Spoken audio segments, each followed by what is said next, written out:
All eyes are on Geneva, where US and Iranian officials have been holding that critical third round of talks that could determine whether the situation, the crisis, moves towards diplomacy or conflict. And at the center of what's been happening is Iran's nuclear program. Remember, Donald Trump has made it clear he prefers a deal, but at the same time, he's also warned that if diplomacy fails, military action remains on the table, including the possibility of limited strikes aimed at pressuring Tehran's leadership. And Iran, for its part, says it does not want war. And in a letter to the UN Secretary General, Tehran warned that it would respond absolutely, resolutely, and appropriately to any attack under its right to self-defense. And these talks also coming against the backdrop of the largest U.S. military buildup in West Asia since the 2003 Iraq invasion, the arrival of the USS Gerald R. the USS Abraham Lincoln Group, additional U.S. aircraft, air defense systems, strategic assets being positioned across the region. We've been telling you about those movements. But then Iran's firepower also cannot be ruled out. Shortly before those talks in Geneva, the U.S. Secretary of State sounded alarm over Iran's missile stockpiles. Here's what he said. Iran possesses a very large number of ballistic missiles, particularly short-range ballistic missiles that threaten the United States and our bases in the region and our partners in the region. And all of our bases in the UAE, in Qatar, in Bahrain. And they also possess naval assets that threaten shipping and try to threaten the U.S. Navy. So I want everybody to understand that beyond just the nuclear program, they possess these conventional weapons that are solely designed to attack America and attack Americans if they so choose to do so. Now here's the context for you.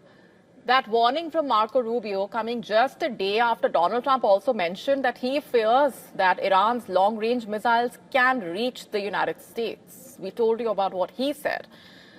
And according to the U.S. Congressional Research Service, Iran possesses short and medium-range ballistic missiles capable of striking targets up to 3,000 kilometers away. But that is, of course, well short of the nearly 10,000 kilometers separating Iran from the United States. Let's just break this down further for you. According to media reports, Iran's Shahab series possesses missile range up to 10,000 kilometers, still under testing, and new claims also emerging, putting that theory to test. Last month itself, Iranian media reports claiming Tehran tested its first intercontinental ballistic missile with a reported range of up to 10,000 kilometers.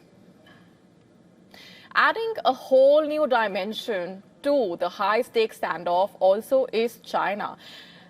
A private commercial intelligence firm there has drawn international attention for publishing detailed satellite analysis of U.S. military deployments across West Asia. The firm, in its recent posts, reportedly included precise counts and models of American aircraft, tanker movements, air defense systems stationed in the region. And analysts are saying that China is expanding its intelligence and this also raises concerns that such open source intel could benefit Tehran.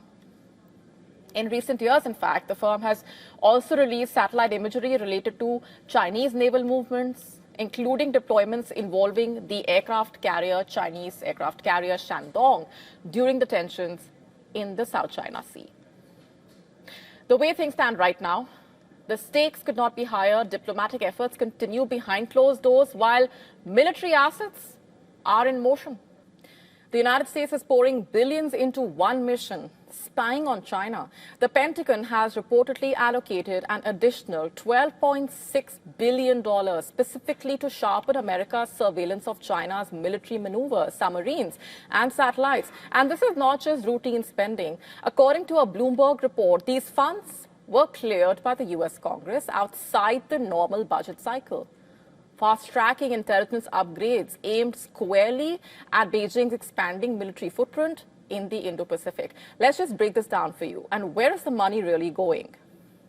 $1 billion has been allocated for aiding classified offensive cyber operations. That means expanding America's ability to not just defend against digital attacks, but also to penetrate and disrupt adversary networks.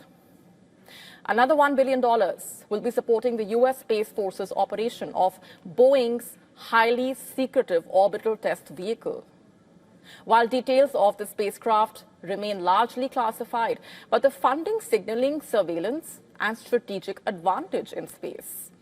And then there is $528 million allocated to expand the silent Barker satellite constellation. Early warning spy satellites designed to monitor Chinese or Russian spacecraft that could threaten American systems in orbit. $143 million being set aside to enhance anti-submarine sonar networks.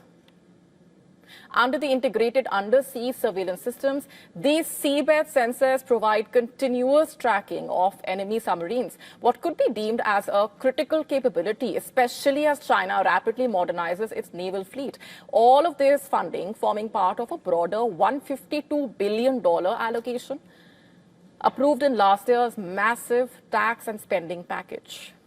And that figure stands apart from the already enacted $893 billion fiscal 2026 defense budget. The Pentagon's internal document makes its objective clear: counter what it calls an unprecedented Chinese military buildup in the Indo-Pacific. And what makes this even more striking is the contrast. Because the latest U.S. national defense strategy speaks of deterring China through strength, not confrontation, echoing U.S. President Donald Trump's calls for closer trade ties with Beijing, but the fund allocations clearly tell a different story. In a historic move, Ramzan and the act of fast breaking found a spot on the fashion runway at London Fashion Week. A British Yemeni designer who has been showcasing her collection at the London Fashion Week as part of the British Fashion Council's New Gen initiative paused her presentation at sunset. She shared iftar with the models, staff, and the guests who were also fasting. Titled Hour of the Sunset, the presentation revolved around Ramzan, the 9th month of the Islamic calendar, observed by Muslims worldwide. The decision to pause the show was a deliberate one. In fact, for example, guests were required to sit on the floor on the cushions inspired by her grandmother's lounge. Interestingly, the menu was also a special one. It included Iraqi dishes from Juma kitchen and Palestinian dates. But the show also had other highlights. For example, she disrupted traditional gender codes by making a female model wear a Yemeni dagger belt historically reserved for men.